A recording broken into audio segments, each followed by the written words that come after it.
was talking to someone the other day about an old watchmaker I know.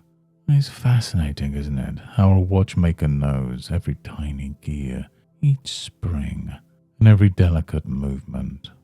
It's as though, by looking closely, they find a rhythm, something timeless within the ticking. And have you ever noticed how when you truly focus on something small, maybe the sound of your own breath, or the feel of the air against your skin, it can start to feel bigger, more significant, almost like time itself begins to shift, to slow.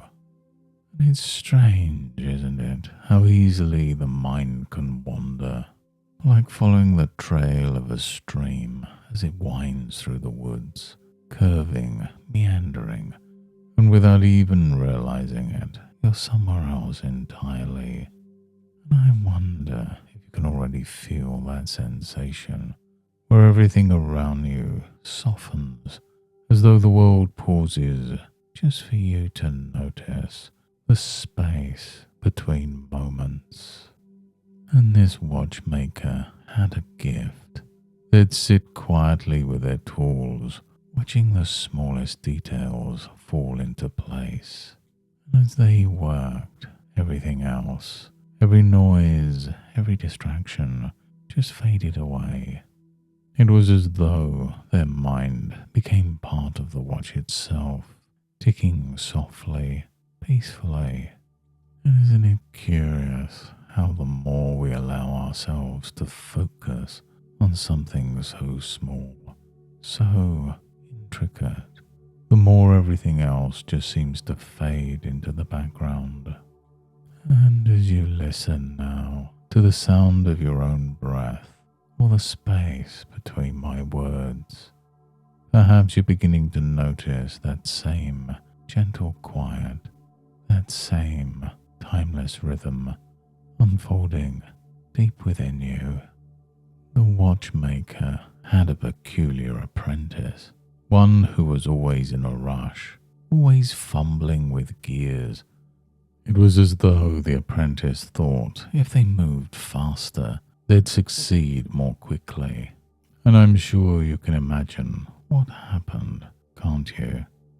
Gears would jam, springs would pop loose, and the harder they tried, the more tangled the work became.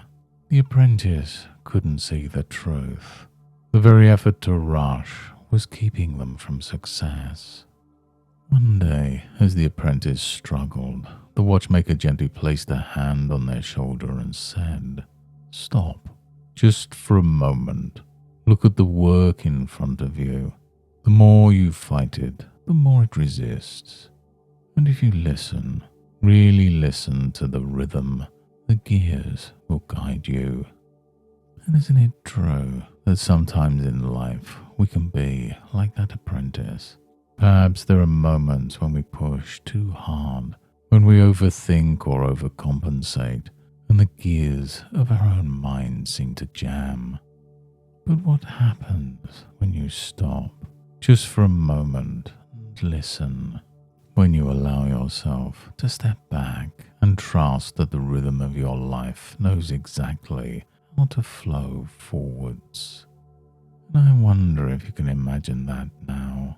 The way those gears could turn effortlessly, smoothly, when you simply let them. And isn't it fascinating how the more the apprentice let go of the struggle, the easier everything became?